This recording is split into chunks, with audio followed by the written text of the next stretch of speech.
Direito e Literatura está de volta para o terceiro bloco da discussão sobre pena de morte. Qual é o caráter simbólico que a pena de morte exerce, né? Eu lembro que o Castoriadis diz no seu Instituição Imaginária: o gesto do carrasco que corta a cabeça do condenado é real por excelência e simbólico em sua essência.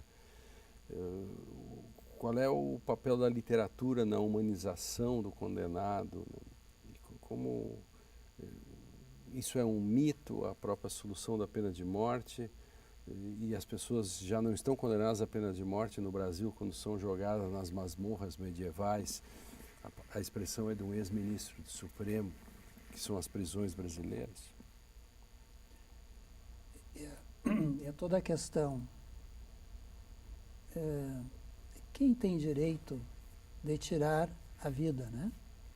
Quer dizer, tanto o assassinato, o Estado que executa e o suicídio, né? Quer dizer, o que dá a alguém o direito, tanto pessoa quanto uma instituição, de tirar uma vida, Tirar né? uma vida. Né? Exato.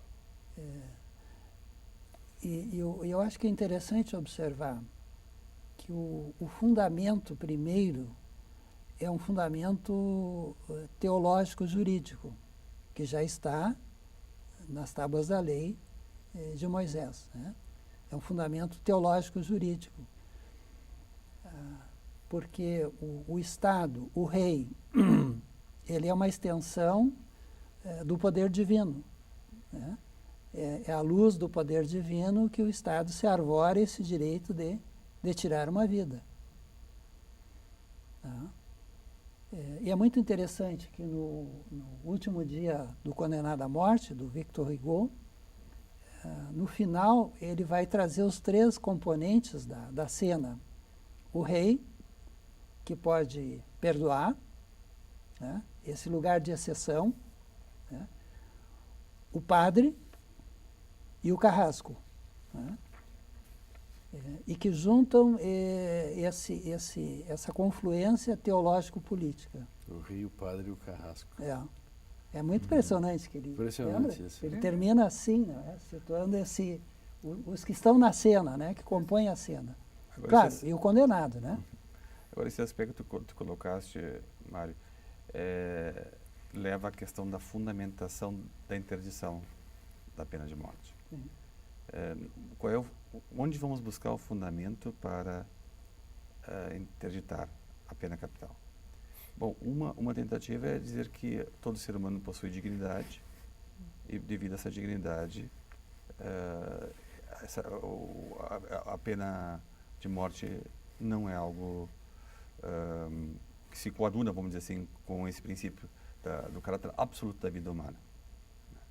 A questão que se coloca aí, então, é de onde vem esse caráter absoluto do ser humano. Ele é dado de modo teológico, ele é dado pelo direito natural, ele é dado pelo ordenamento jurídico. Essa questão tem me ocupado ultimamente. Do ponto de vista teórico, vamos dizer assim. Eu opero com a tutela do ser humano, mas tem me ocupado a questão da fundamentação desse valor absoluto do ser humano. De onde é que ele vem? Mas então, de 99 a 2001, Derrida dedicou os 2 anos do seu seminário, assisti parte desse seminário, sobre a desconstrução da pena de morte. E é muito interessante que ele chega ao ponto de dizer que o que precisa ser desconstruído não é o caráter jurídico da pena de morte, mas é a concepção do que é o ser humano subjacente. Uhum. Né? Uhum. Ele diz, nós precisamos repensar quem somos nós como seres humanos. Né? Então, no argumento clássico teológico-jurídico, o fundamento que é dado para a pena de morte é um argumento teológico. Né? Vamos dizer assim, só Deus que teria essa prerrogativa de retirar uma vida. Ele que dá, ele que tira. Ele que tira. Uhum. Né? Então, por isso que ele vai trabalhar que a discussão argumentos contra e os argumentos a favor da pena de morte, que essa discussão, até onde ela veio na atualidade, jamais tocou nesse fundamento. Né? Ele diz porque os argumentos a favor e contra são bons. Né? Então, a pergunta sobre quem é esse, que é uma pergunta que Heidegger faz. Né? Quem é o Dasein? Né? Quem sou eu? Quem somos nós? Que merece tutela. Isso. Agora, se quem somos nós que merece tutela, seríamos todos nós. Né? Ou é todos ou é ninguém. Certo? Porque se nós estamos falando da natureza humana, porque qual é o argumento, né? Assim, a pena de morte, ela tem que ser a favor. A pena de morte, ela tem que estar no ordenamento jurídico, porque isso vai evitar que os criminosos cometam um crime. E quem matou alguém tem mais é que ser morto mesmo. E não reiterem, até um argumento utilitarista, né? Sim. Que é mais barato e você se livra do problema, ele não vai reiterar, é contra a reincidência, porque afinal o cara morreu, matou. Mas os cálculos americanos, que a condenação à pena de morte custa mais do que uma prisão perpétua. Exatamente. Está vendo? Agora, do outro lado, então, nós temos, do ponto de vista da população e da reação das pessoas, nesse discurso inflamado que hoje na Europa, a direita, inclusive, está investindo nisso, em função dos atos terroristas, né? O inimigo, os ordenamentos europeus já têm a prisão perpétua, né? Cadê o inimigo, né?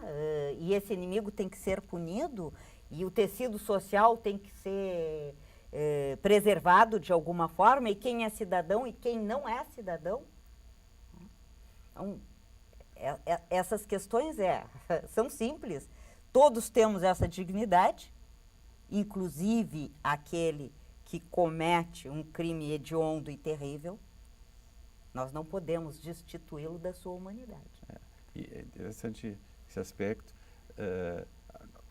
No final de semana, numa revista aí que circula nacionalmente, havia uma reportagem sobre a questão: se Deus não existe, então tudo é permitido. A frase de Dostoiévski que aparece depois em Sartre, no Existencialismo e Humanismo. Então, com uma fundamentação teológica, nós conseguimos fundamentar com certa tranquilidade a tutela da vida. Quando abrimos mão da hipótese de Deus, numa cidade secular, aí temos que buscar um outro fundamento. Interessante que, mesmo na perspectiva teológica no medievo, Tomás de Aquino dizia que o ser humano poderia perder eventualmente a sua dignidade. Ele teria capacidade, através de seus atos, de perder a dignidade. E nós hoje partimos do princípio de que a dignidade pertence a todo e qualquer ser humano e ninguém pode perdê-la. Mas no medievo havia essa concepção de que, eventualmente, o ser humano poderia perder conforme seus atos. Mas no texto que tu trazes, né, Drayton, por que Sócrates não foge? Porque fugir é perder a sua dignidade, nesse caso. Né? Mas eu fiquei pensando, quando a gente aborda essa questão assim, da finalidade da lei, né, essa lei com o objetivo consequencialista, um grande exemplo é o Billy Budd. Né? Esse é um grande exemplo. E é um livro, só para explicar para o telespectador, Billy Budd. É Billy Budd, Herman Melville, e estadunidense, que vai escrever sobre um marinheiro, tem o filme, vai escrever sobre um marinheiro que acidentalmente mata o seu oficial superior, né? E porque deixá-lo impune pode representar algo que vai dar origem a um motim no navio, ele é sumariamente julgado e condenado, né, como se tivesse a intenção de ter praticado esse homicídio. Mas nós podemos pensar do outro lado, na literatura, naqueles textos em que os inocentes são condenados à morte. E esse é um grande argumento, é inclusive um argumento que o Ferraioli usa. Contra a pena de morte. Contra a pena de morte. Quer dizer, mais vale deixar escapar alguém que tenha cometido um crime do que correr o risco de condenar alguém que não cometeu. Claro, que, né? que é o caso quando Hitler modifica a lei de quem é cidadão, todo judeu deixa de ser cidadão, um apátrida, perdeu a sua dignidade, portanto, ele pode ser morto. Né? Ele usou uma ferramenta jurídica para justificar o extermínio. Agora, uma coisa que eu queria que vocês insistissem para encaminhar para o último bloco é essa discussão que começa em tempos de crise, em tempos de acirramento da violência. A solução para um problema complexo sempre é uma resposta simples e errada. No calor dos acontecimentos, por exemplo. No calor dos acontecimentos, defender a pena de morte. E outra grande tese que surge agora é armar-se. Imagina deixar que as pessoas se armem. Aí mesmo é que vão se matar, aí mesmo que vai dar um morticínio. E os assaltantes tirarão armas daqueles que têm as armas e não têm a destreza. E mais, o problema da pena de morte também é por que as pessoas não se inibem com a pena de morte? E isso são estatísticas que mostram isso de fato. Porque a pessoa, para ser morto, para temer a morte, tem que ter o que perder. E quem já não tem mais nada que perder?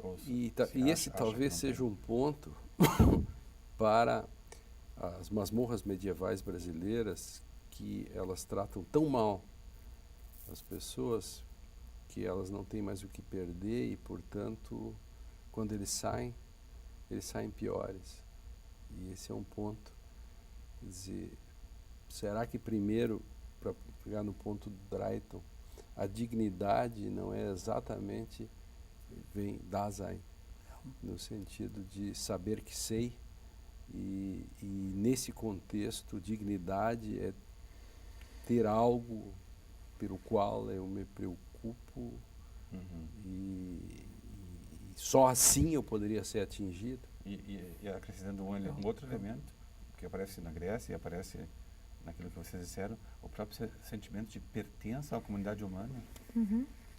Até isso a pessoa perdeu, vamos dizer assim, perdeu sua humanidade. Esse me parece um ponto fundamental para o próximo bloco. O Direito e Literatura faz um break e vamos para o último bloco da discussão sobre pena de morte, uma discussão bem contemporânea, a todo momento volta e as pessoas insistem que isso é uma boa resposta para um problema tão complexo que é a violência. Já voltamos.